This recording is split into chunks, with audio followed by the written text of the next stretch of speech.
Fala pessoal, beleza? Professor Gabriel Andrade na área. Agora, para darmos início a uma legislação extravagante, iremos estudar nesta aula para o seu concurso a lei de abuso de autoridade. No primeiro momento, aconselho sempre, e os senhores já sabem, essa altura do campeonato, já deve ter visto falar em outras aulas, né? Ouvido isso. A tríade ali essencial, que é a leitura primeiramente do texto legal. Todavia, se você está iniciando, nós aconselhamos a leitura do PDF concatenada à videoaula e depois a leitura do texto legal, do seu vadimécum, que aí fará mais sentido. Você verá um artigo, verá que em aquele determinado artigo extrai-se algum princípio dali, alguma teoria, e aí fica tudo ok. Beleza? Então, aos modos que já conhecem, vou colocar na tela um PDF e vamos dar início à lei de abuso de autoridade. Legislação extravagante, para quem está tendo o primeiro contato, este nome pode ser cobrado de duas maneiras. Cobrado não, perdão, pode vir no seu edital, é cobrado no seu edital de duas maneiras. Legislação extravagante ou legislação penal especial. Alguns falam legislações esparsas. Por quê? Estas leis, senhores, que nós estudaremos, lei de drogas, lei de abuso de autoridade, lei dos crimes hediondos, lei de tortura, lei Maria da Penha, são legislações que versam, na sua grande maioria, sobre direito penal ou sobre direito processual penal ou sobre direito administrativo. Neste caso, as que eu citei sobre direito penal, tá? E elas não estão dentro do Código Penal. Beleza. Então calma aí, professor. A lei de abuso de autoridade tem crime? Tem crime. A lei de tortura tem crime? Tem crime. Mas não está dentro do Código Penal? Não. E aí eu lembro que eu assistia aquelas séries de televisão ali que fala sobre abordagem policial, né? Polícia 24 horas. E o polícia ali puxando a capivara do ladrão na abordagem, fala assim, qual que é os seus passagens, quais são os seus artigos? Não, eu tenho um 12, eu tenho um 33, eu tenho um 14, eu tenho um 16. Os artigos, ele falando os artigos. Aí eu comecei a estudar para concurso, peguei o vadimeco, artigo 12. Lá não fala nada de crime. O artigo 12 do Código Penal, ele fala sobre princípio da especialidade. Eu ia no artigo 14, fala sobre tentativa. Eu falei, uai, como que o cara fala esses artigos não tem crime? Porque quando o cara fala que ele, na abordagem, já aconteceu comigo, qual que são as suas passagens, Ladrão? Não, eu tenho um 12, chefe, eu tenho um 14. Eu sei que ele está se referindo ao artigo 12 da lei 10.826, que é a lei do Estatuto do Desarmamento. Ele tem uma posse legal de arma de fogo. Se ele fala o 14, ele tem um porte legal de arma de fogo. Não, eu tenho um 33. Aí você vai no Código Penal, no 33, não tem crime lá não. É porque ele tem um 33. Mas na lei de drogas, 33 da lei 11.343.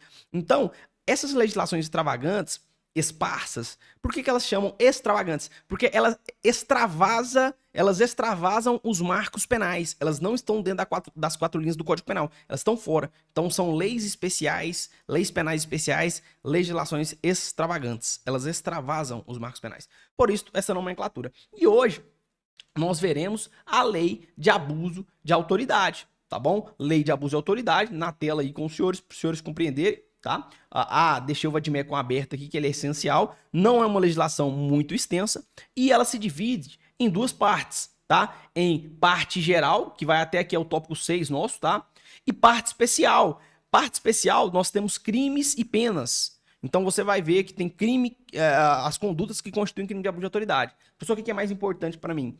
Parte geral, tá? Parte geral ela é mais cobrada, maior incidência, e a parte especial, que são os crimes, é meio óbvio, tá? É meio óbvio ali você saber se constitui ou não um crime de abuso de autoridade, quando você faz uma leitura, obviamente. Mas a parte com maior incidência na prova, sem sombra de dúvidas, parte geral. É você saber quais são os efeitos da condenação, é você saber quais são as penas restritivas de direito na lei de abuso de autoridade, quem é o sujeito ativo, tá? E assim por diante. Vamos lá na tela, então. Primeira coisa que eu trabalho com os senhores aqui sobre quem pode cometer abuso de autoridade. E o primeiro ponto, né, que eu trago é teórico, teoria. Volta aqui para mim, cadê? Vamos voltar aqui para mim. Porque é o seguinte, quando eu falo em crimes previstos na lei de abuso de autoridade, são crimes próprios, tá? Então, crimes que só podem ser cometidos por agente público. Então, professor, qual o sujeito ativo da lei de abuso de autoridade? Aí ele traz lá um rol extenso, agente público, servidor ou não, que exerça função, aí traz lá um rol de poder legislativo, executivo, judiciário. Então, os crimes previstos aqui são cometidos por agente público. Quer dizer que o particular, você, se ainda não for funcionário público, em tese, em regra, você não comete abuso de autoridade.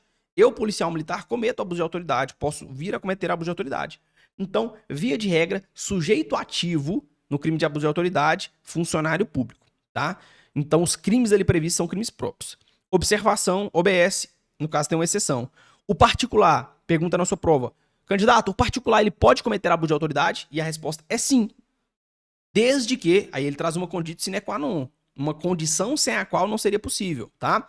Olha, ele pode cometer abuso de autoridade, desde que ele esteja junto com o funcionário público, desde que ele esteja em concurso com o funcionário público e ele saiba dessa situação, que o indivíduo é funcionário público. Então, abuso de autoridade cometido por somente funcionário público. Excepcionalmente, o particular pode cometer, desde que ele saiba que o parceiro dele, o comparsa, é funcionário público, tá? Ele tem que saber dessa tal situação. Então, ela traz aqui, ó, um rol de servidores que podem cometer, um rol exemplificativo, porque não vai se limitar a esse, tá? Quem que é sujeito ativo do crime? Qualquer agente público, tá vendo? Ainda que temporariamente e sem remuneração. E aqui nós entramos, então, com os agentes honoríficos, tá? O mesário, o jurado que está no tribunal do júri, eles podem figurar como sujeito ativo do crime de abuso de autoridade, beleza? Tranquilo. Voltamos. Então, primeira parte superado. No segundo momento, eu trago, senhores, a vedação ao crime de hermenêutica. Parece ser difícil essa nomenclatura que eu falei, mas é um artigo, um dos mais cobrados. É esse que eu grifei na tela. Olha, a divergência na interpretação da lei ou na avaliação de fatos e provas não configura abuso de autoridade. Bem tranquilo. Isso aqui, o nome técnico que a doutrina traz e fala, olha, a vedação ao crime de hermenêutica, olha que bonito. Mas não vai cair assim pra você, não vai. Ele vai trazer a literalidade desse jeito que está escrito, e se ele quiser cobrar incorreta, ele vai subtrair, suprimir a palavra não. Ou trazer um exemplo, um caso hipotético. Olha, o delegado, o Ministério Público ofereceu a denúncia por um furto de R$50.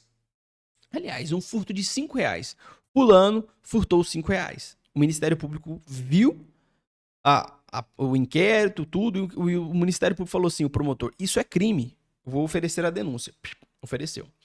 O juiz pega aquela denúncia e fala, não, promotor, pelo amor de Deus, aplicação aqui clara do princípio da insignificância, tá? Não há abuso de autoridade aqui. Eu vou rejeitar a denúncia, tá? Vou rejeitar. Neste caso, senhores, aí o indivíduo ele sofreu um inquérito, sofreu começou a sofrer um processo ali, obviamente que a denúncia não foi recebida. Eu te pergunto, o indivíduo que em tese estava sendo lesado, né? Aí ele olha para o Ministério Público, falei que eu não tinha cometido crime, agora eu vou representar, por você ter oferecido essa denúncia, vou representar contra você, promotor, por abuso de autoridade. O indivíduo pode fazer isso? Não. Por quê? Porque a divergência na interpretação da lei, ela não é crime de abuso de autoridade. Houve uma divergência na interpretação. O promotor acha que é crime, o juiz recusou a denúncia por visualizar o princípio da insignificância. Neste caso, o promotor não praticou abuso de autoridade. O delegado que instaurou o inquérito de furto não praticou abuso de autoridade. Mas o indivíduo ele percorreu uma persecução crimes, ele sofreu contra si uma persecução crimes, uma investigação criminal. Eu vou entrar com uma representação de abuso de autoridade contra o delegado. Não.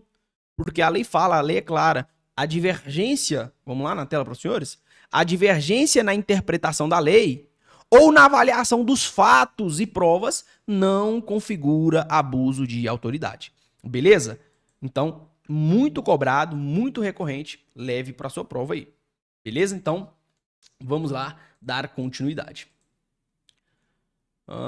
Voltamos para o nosso material. Tá. E aí, coloquei essas questões aqui para os senhores verem a aplicabilidade do conteúdo como já foi cobrado. Sujeito do crime, você sabe também. Se você quiser colocar outra observação, pode colocar que o aposentado, ele não possui vínculo funcional ativo, ele não pode cometer crime de abuso de autoridade, tá? A não ser que ele esteja em concurso com outro funcionário que esteja na ativa, tá? Mas, em tese, o aposentado, ele não tem um vínculo ativo. Beleza? Tranquilo. Seguimos, tá tudo aqui bem detalhado, questões para os senhores compreenderem a aplicabilidade. Ação penal. Essa aqui é bem simples também, ação penal dos crimes de abuso de autoridade são de ação penal pública incondicionada. A lei traz duas possibilidades, tá? Ação penal pública incondicionada, primeiro que tá claro ali, né? Crimes cometidos de abuso de autoridade, os crimes que nós veremos aqui adiante, né? Os senhores verão que eles são de ação penal pública incondicionada e é o seguinte, se o delegado vislumbra um crime deste ocorrendo, ele pode instaurar um inquérito, o promotor pode oferecer denúncia. Mesmo que a vítima não representou, não precisa de condição de procedibilidade. Não precisa de representação, tá bom? Não precisa. É crime de ação penal pública incondicionada. A lei, ela traz a previsão da ação penal pública condicionada à representação. Perdão. Não, ela traz a possibilidade da ação penal privada subsidiária da pública. Condicionada à representação não, viu, senhores? Ação penal pública incondicionada. Porém, ela traz a previsibilidade de ação penal privada subsidiária da pública. Isso já é um direito previsto na Constituição. Aqui eles ratificaram isso. Eles falam, se o Ministério Público não oferecer a denúncia dentro do prazo legal, surge para o particular o direito de dar ingresso em uma queixa-crime. Ele ir lá, prestar uma queixa-crime em juízo e ingressar com uma ação penal privada subsidiária da pública, tá? Então, aqui, veja bem, ele traz a previsão da ação privada. Então, quando é admitida a ação privada? Quando não for intentada no prazo legal. Quando a ação penal pública não for intentada no prazo legal. A ação penal pública incondicionada é a original. Aí o Ministério Público ficou voando lá. Não ofereceu a denúncia no prazo de 5 ou 15. Por que 5 ou 15? 5 dias se o réu estiver preso, 15 dias se o réu estiver solto. Não ofereceu a denúncia nesse prazo. O que ocorre? Ocorre o direito que surge ali para o particular, tá?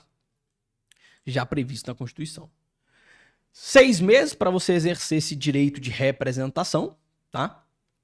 E aí, seguimos para entrar no ponto mais importante da lei de abuso de autoridade. Efeitos da condenação e penas restritivas de direito é o ponto mais quente, é o super hot da lei de abuso de autoridade. É você saber o que é efeito da condenação e você saber quais são as penas restritivas de direito. 80% das questões estão aqui. Professor, mas 80% e 20% é isso, é o método 80-20, né, que eles falam. 80% das questões se concentram em 20% do conteúdo. A maioria das questões estão girando aqui em torno de efeitos da condenação, pena restritiva de direito e sobre a ação penal. Tá? Vamos lá, então. Primeiro, quais são os efeitos da condenação? Efeitos da condenação, eles podem ser efeitos extrapenais obrigatórios, tá? E não obrigatórios, específicos. Veja bem, quando eu falo que um efeito penal, um efeito da condenação, um efeito extrapenal, né? Ou seja, a pessoa foi condenada por abuso de autoridade, além da condenação, ela vai sofrer outras consequências. Então, eu tenho 3 efeitos da condenação na abuso de autoridade. Eu tenho 3. Só um desses é obrigatório.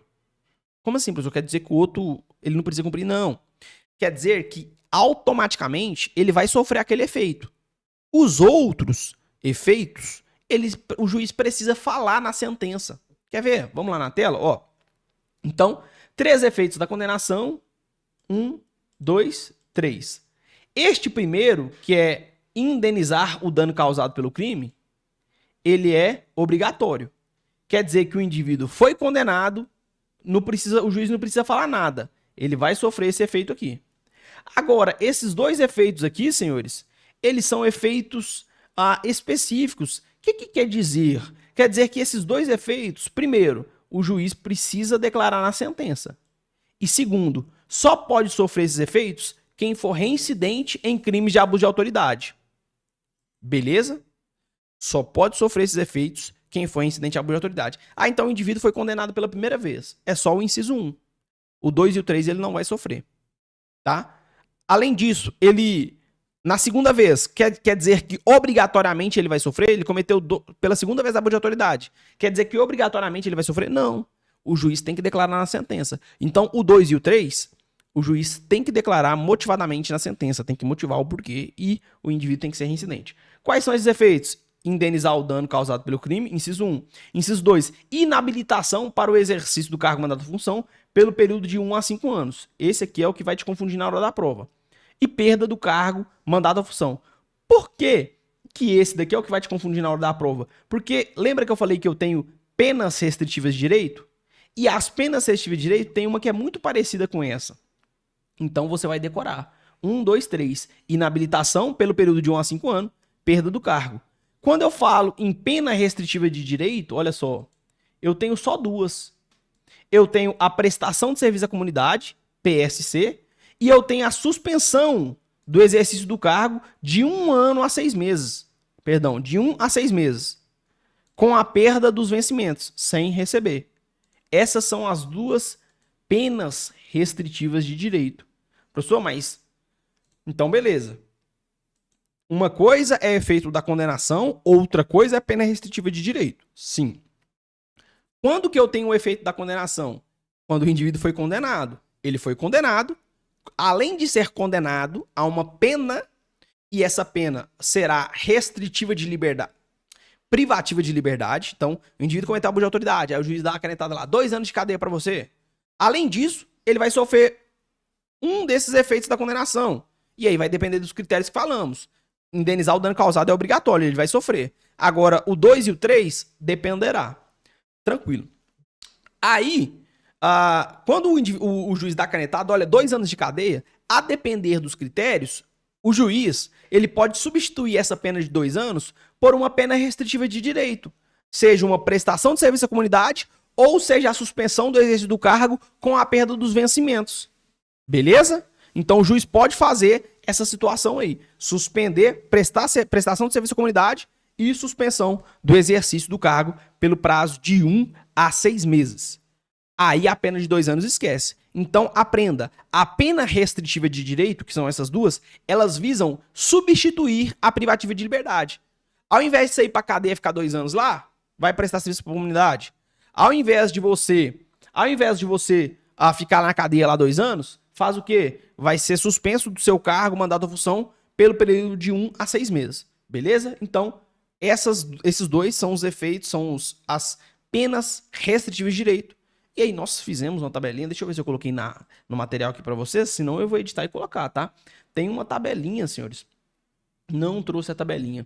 Nossa, que pecado, hein, senhores? Eu tenho uma tabela, não trouxe a tabelinha. Irei colocar a tabelinha. Ou até mesmo vocês podem fazer também. É só você colocar de um lado PRD, pena restritiva de direito, são 2.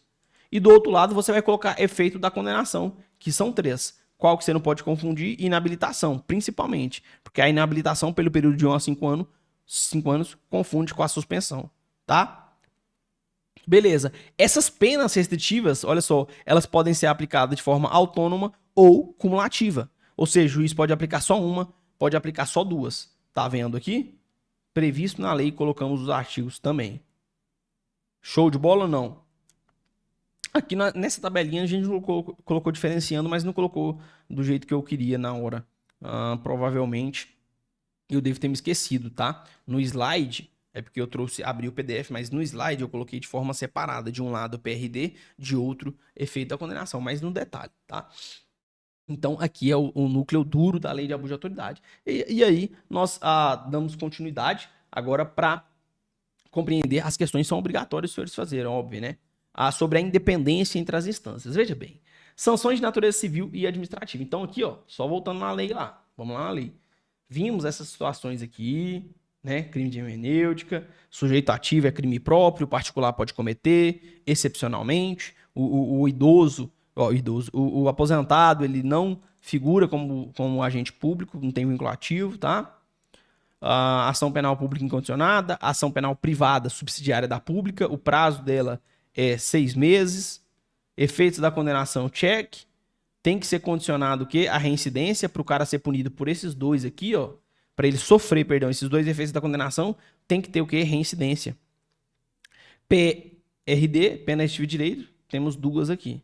Tranquilo? E aí nós entramos agora nas sanções de natureza civil e administrativa. Princípio da independência entre as sanções, entre as esferas, tá? Veja só aqui, ó. As penas previstas nesta lei serão aplicadas independentemente das sanções de natureza civil ou administrativa cabíveis. O que isso aqui está dizendo? É bem simples mesmo. Você, funcionário público, quando você comete um crime de abuso de autoridade ou outro crime, você não vai responder só dentro do direito penal. o funcionário público ele se fode muito mais. Porque ele tem o dever de zelar pela probidade, pelo bom andamento da administração pública. Então você deveria dar exemplo. E aí você tem várias esferas para você ser punido, além da penal. Então, se você comete um crime de abuso de autoridade, vai ter um inquérito contra si, sendo percorrendo, né, sendo em curso. Então, um inquérito policial na esfera penal. Você vai ter um PAD, procedimento administrativo e disciplinar, na esfera administrativa. E ainda na esfera civil você pode ser indenizado em uma ação para indenizar, para reparar danos causados, dentre outros fatores ali que a vítima pode ingressar. Então, 3 esferas. Só que a lei fala, olha, as esferas são independentes. O que acontece na criminal não reverbera na administrativa, que não reverbera na civil. E vice-versa. Essas esferas são independentes. Então, as esferas são independentes, é o que a lei fala. Olha só, é a regra. As penas previstas serão aplicadas independentemente. Só que é o seguinte, a lei fala, ó, mas tem uma hipótese, tem uma situação que, se acontecer, vai aplicar em todas as outras esferas, que é uma exceção da independência entre as sanções, tá? Que é no caso de negativa de autoria, já vou colocar na tela. Ou inexistência do fato. Então, ó, se na verdade não existiu o fato, se lá na esfera penal, olha só, se na esfera penal foi falado assim, olha, ele não foi o autor do fato, negativa de autoria. Ou inexistência. Não, esse fato não aconteceu. Tá? Inexistência do fato ou negativa de autoria. Então, você não é o autor ou o fato não existiu. Não houve crime. No caso, nesta hipótese, nessas 2 hipóteses, ela irá sim reverberar nas demais esferas.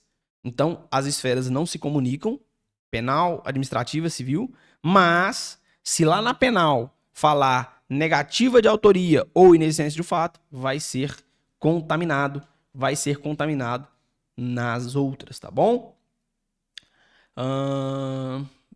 Beleza, eu não coloquei aqui não. Tá, tranquilo, vamos lá na lei. Tá aqui, ó. Perdão. Olha só, as responsabilidades civil-administrativas são independentes.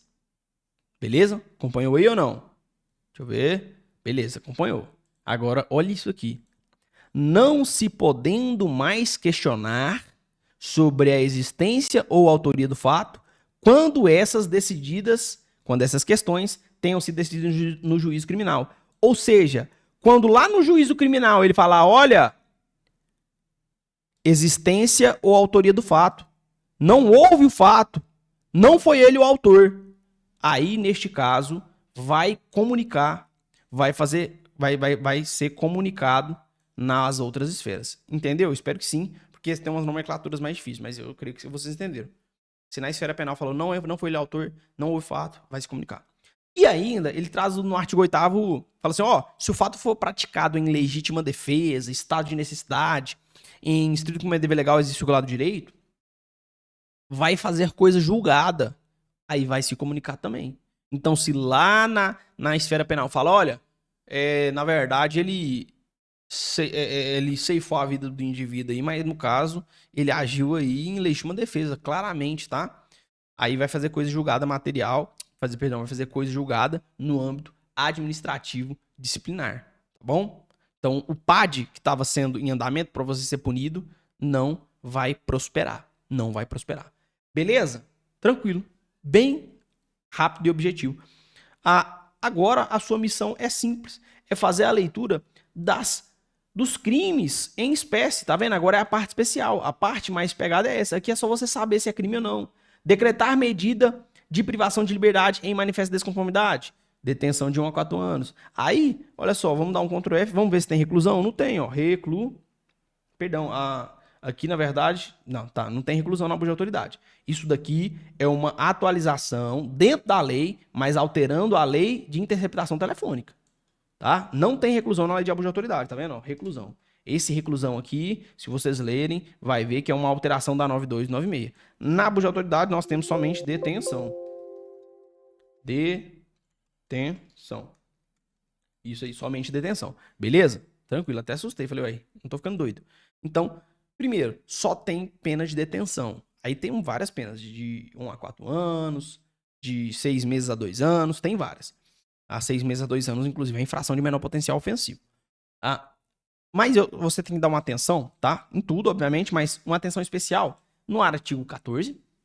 Vamos lá, 15A, perdão, 15A não é 14, que é o delito de violência institucional. Ele veio, um crime novo, que se deu ali através da Lei Mariana Ferrer, de um caso que aconteceu lá na Boate Café de la Musique. E a menina ali foi aparentemente vítima do crime contra a dignidade sexual. Teve todo um processo, todo um julgamento. No ato de julgamento lá, né? Só ela estava como mulher na audiência, só ela de mulher. E todos os outros que ali estavam, juiz, promotor, assistente de acusação, advogado de defesa, né, tirando o advogado de defesa que estava do lado dela, todos os outros que ali estavam, né, eles criaram todo um constrangimento na audiência, dando a entender que ela foi a causadora do fato, né? Na criminologia, no estudo da vitimologia, eles chamam isso de vitimização secundária ou revitimização. Não é que a pessoa está se vitimando, não. É que, além da pessoa ter sido vítima na primeira vez, quando foi, no caso ali em comento, aparentemente, na verdade o indivíduo foi absolvido, então, no caso, vou falar aparentemente, enfim, aparentemente ela foi estuprada, foi vítima do crime de estupro, ela foi vítima primária. Quando foi no caso do processo, nessa audiência, eles fizeram ela reviver de forma desnecessária ou de forma até mais machincalhada o fato. É como se ela estivesse sendo vítima pela segunda vez do Estado, que na verdade deveria acolhê-la. Então, a criminologia chama isso de revitimização secundária, violência institucional ou revitimização. Por isso está aí o nome do crime, violência institucional. Então, o que é esse crime? É você, funcionário público, a vítima foi vítima pela primeira vez. Aí você faz ela ser vítima de novo, levando ela a reviver de forma desnecessária os fatos acontecidos. Então, eu sou policial militar, aí a pessoa chega em mim, nossa, policial, fui roubado ali e tudo mais. É um exemplo que encaixaria na revitimização, mas não nesse crime. Aí eu falo, mas você também tá andando com o celular mexendo na rua e tal. Eu tô jogando a culpa pra ele, fazendo ele ser vítima pela segunda vez. E ele chamado de violência institucional. Então, aqui no artigo 15A ele traz isso. Olha, você funcionário público, juiz, promotor, submeter a vítima ou testemunha de crimes violentos a procedimentos desnecessários, repetitivos, invasivos, que a leve reviver sem estrita necessidade a situação de violência, outras situações potencialmente geradoras de sofrimento ou estigmatização. Detenção de 3 meses a 1 ano. Se o agente público permitir que terceiro intimide, então no caso lá da audiência, obviamente que o promotor, juiz, quem ali estava, não vai responder, porque na época não era crime. Essa é uma novatio legis impede, uma nova lei pior, né? Então, se na época não era crime, eles não vão ser punidos retroativamente. Mas, se o agente público, o juiz, ele não falou nada, mas ele, como condutor da audiência, ele deixou que as pessoas que ali estavam na audiência revitimassem, né, cometessem um delito de violência institucional, que na época não era delito, contra aquela menina, tá? Então, no caso, ele responde aí, veja bem, pelo delito de... ele pega um aumento de pena, tá? Gerando indevida revitimização, aplica-se aumento de 2 terços. Se o agente público intimidar, no caso, por exemplo, um promotor, gerando indevida revitimização, aplica-se a pena em dobro. Beleza? Então, esse delito você tem que ter uma atenção especial nele. Nos outros também, obviamente, mas ali eu falo porque é mais atual, né? Uma atualização. Então, nos outros você vai ver que é bem tranquilo. Professor, além desse, tem mais algum ponto-chave antes de fechar a aula? Tem. Você compreender o horário ali que é permitido o cumprimento de mandado de busca e apreensão, que é entre 5 horas da manhã e 21 horas da noite. Então, a lei aqui, no artigo 22, ela fala, olha, incorre na mesma pena quem cumpre mandado de busca e apreensão após 21 ou antes das 5 horas da manhã. Então, quer dizer que o horário permitido para cumprimento de mandado de busca e apreensão é entre 5 e 21. Mas não foi cumprimento de mandado, foi flagrante delito. Aí não tem nada a ver, tá? Aí nós estamos resguardados pela nossa Carta Magna, pela nossa Constituição Federal. Beleza? Então, finalizamos aqui só a leitura agora do texto legal, dos crimes em espécies, para você ter uma maior compreensão e fazer todas as questões que nós colocamos ao longo do material para ter um melhor subsídio, para ter uma melhor base para o seu estudo. Fechou? No mais é isso aí. Tamo junto e vamos para cima. Até a próxima. Fui.